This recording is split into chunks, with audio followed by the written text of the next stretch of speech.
All right, so today we're diving into a story that's really about defying expectations. Imagine being brought to a completely new country, not because you chose to go, but because you were looking for a better life. Yeah.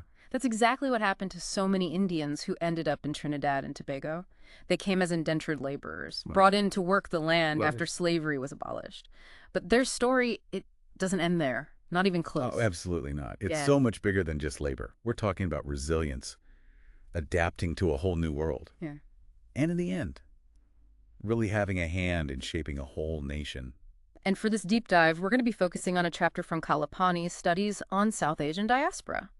Now, I know what you might be thinking. Scholarly? That might sound a little intimidating, but trust me, this is going to be a wild ride. Are you ready to uncover some fascinating details about how this community went from plantations to parliament?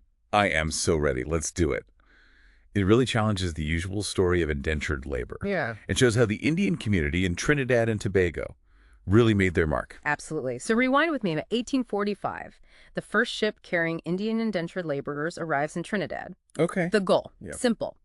Provide a workforce for all those sugar plantations after slavery was abolished. And, those plantation owners, they weren't exactly subtle. Their plan, Yeah. according to our sources, was to bring in this huge wave of laborers to keep wages low. Wow. They basically said it out loud. Really? Yeah, but here's where things take a really unexpected turn. The Indian laborers, they were so resourceful. They weren't content with just accepting their lot in life. Mm. Instead, they found ways to climb that economic ladder. That's amazing. It really is. So picture this. Yeah. Just a generation or two after arriving as laborers, Indians are now owning these massive estates. You're kidding. No, I'm not. We're talking about places like Patna, St. Catherine, and Green Hill Estate, owned by people like Budu Singh, Kolasar, and Sukali. Wow, those are some names. Right, they weren't just surviving, they were thriving. That's incredible. It's amazing how quickly they were able to make that shift from laborers to landowners. It really is. And you know what's even more amazing? It wasn't just about them, Yeah. This upward mobility was driven by not just their incredible work ethic, Yeah. but also their knack for saving money. Get this. The Post Office Savings Bank Okay. saw a huge spike in deposits Mhm. from Indian laborers, Wow. and a lot of that money. They were even sending it back to India as remittances. Oh, that's great. Talk about disrupting a system from within. Right, like completely changing the game. Yeah. And it wasn't just land ownership either, our source. A report from 1893 paints this incredible picture of Indians taking on all kinds of jobs. Like what? From mechanics to goldsmiths. They were ready to do what it took to get ahead. They even rented land near Port of Spain, kept cows and donkeys, and supplied the town with milk. Really? Can you imagine that hustle? I know. It just shows you how determined they were to make a good life for themselves. Absolutely, and it speaks volumes about not just their adaptability, but also their drive. These weren't passive players. They were shaping their own destinies. Within a system that was really trying to limit them, they were planting the seeds for a new society, one that would completely redefine what it meant to be Indo-Trinidadian. That's a great place to stop for now. Yeah. But we'll be back to talk more about this incredible story in a bit. Yeah. It's pretty amazing to think about what happens when indentureship ends, Yeah, okay, indentureship is over. Now what? You've got this whole new generation Right. coming of age who were born in Trinidad, Mhm. so they don't have those same ties to India that their parents or grandparents did. Exactly. And they're not just focused on labor anymore. They're kind of looking around thinking, okay, how do we make this place, our place, Mhm. even better? So what's their strategy? How do they Yeah. do that? Well, education becomes key, Mm-hmm. like their secret weapon. Oh, interesting. They understood that knowledge is power, and they saw it as this way to unlock opportunities that their parents and grandparents, were denied. Yeah. And this is where we really start to see the rise of an Indian middle class. Okay. Doctors, lawyers, teachers, Wow. you name it.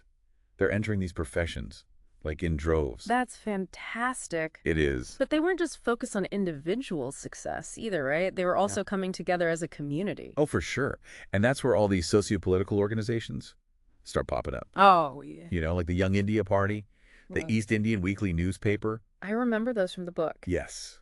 The Takvayatul Islamic Association, the India Club. Right. And these weren't just, meeting for tea and biscuits. These were Right. hotbeds of debate and activism. I like the sound of tea and revolution. Exactly. They were asking these really tough questions about rights and representation and what it even meant to be both Indian and Trinidadian in this world that was changing so fast. So they're forging this new identity, finding their voice in a society that hadn't always made space for them. That must have been such an exciting but also challenging time. Oh, absolutely. And, you know, it's interesting to think about their relationship with India during all of this. Yeah. It's not so much about going back anymore. It's more about drawing inspiration from their ancestral home. Yeah. They saw what Gandhi was doing with the independence movement, and it really resonated with their own desires for self-determination. But right there in Trinidad. Right, so they're taking the best of both worlds. They're blending their heritage with their present reality to create something totally new. Exactly. They're pioneers setting the stage for future generations. And don't forget, they were facing pushback, too. Oh, right. This is still a colonial society with its own power structures, of course. but they were determined to make their voices heard. And then you have someone like Badasisagan Maharaj, who emerges as a leader during this time. What a story. Right. The guy starts as a sugar factory worker, and then he rises to become this major political force. Yeah. He even wins a seat in the Legislative Council in 1950. Talk about beating the odds. It's incredible, and I think it shows how much the political landscape was shifting. The Indo-Trinidadian community, they were done sitting on the sidelines. They were ready to lead, to help shape the future of their nation. And it all leads up to this pivotal moment. Independence for Trinidad and Tobago. It's a whole new chapter. It really is. And you know what? That's the perfect place to transition to our next part, where we'll dive into how this community helped shape a newly independent nation. We'll be right back after a quick break. So we're back and ready to dive into the era of independence, Trinidad and Tobago, stepping onto the world stage as this brand new nation. It's a huge moment. It is. What role does the Indo-Trinidadian community play in this pivotal moment? Well, I think it's best summed up by this really powerful quote from Eric Williams. You know, Trinidad and Tobago's very first prime minister. Oh, yeah. He said, and I'm paraphrasing here, but basically he said, there's no Mother India, no Mother Africa, no Mother England. Wow. A nation, just like a person, can only have one mother. Okay. And the only mother we recognize is Mother Trinidad and Tobago. That's a powerful statement about unity. Forging a new identity. Definitely. It's about moving beyond those old colonial divisions. Yeah.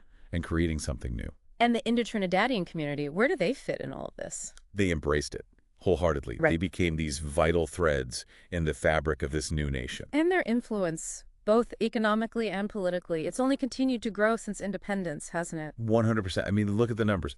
Our source says that today, Indo-Trinbagonians own about 20% of businesses. Wow. They're prominent in law firms, medicine, academics, Yeah. which, by the way, they consistently excel in. This is a community that truly values education, hard work, and giving back to their society. It's interesting, though, our source mentions that early on there was some criticism about Indo-Trinidadians focusing more on economics than politics. Why do you think that was? That's a good question.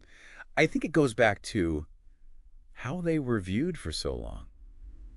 You know, for generations, they were seen as this temporary workforce, Right. brought in to do a specific job. Right. So it makes sense that their initial focus Right. would be on establishing themselves economically, on building that secure foundation. Creating a life for themselves and their families. Exactly. But as they gained that foothold, as generations were born right there in Trinidad and Tobago, their sense of belonging grew stronger. They started to see themselves, not just as residents, but as citizens, with a real stake in the political future of their nation. And that's when they really started to make their voices heard in the political arena. Yeah. This deep dive has been incredible. It shows how history isn't just about dates and events you read in a textbook. It's about people, real people, like the Indo-Trinidadians, who adapted, overcame incredible challenges, and ended up shaping the vibrant, multicultural nation that Trinidad and Tobago is today. For sure. It really makes you think about all the other stories of migration and adaptation throughout history. Each one is a testament to that, I don't know, enduring human spirit. Absolutely. And on that note, we wrap up another deep dive. We hope you enjoyed this journey through the remarkable story of the Indo-Trinidadian community and their enduring legacy in shaping Trinidad and Tobago. Until next time, keep exploring, keep questioning, and keep diving deep into the stories that shape our world.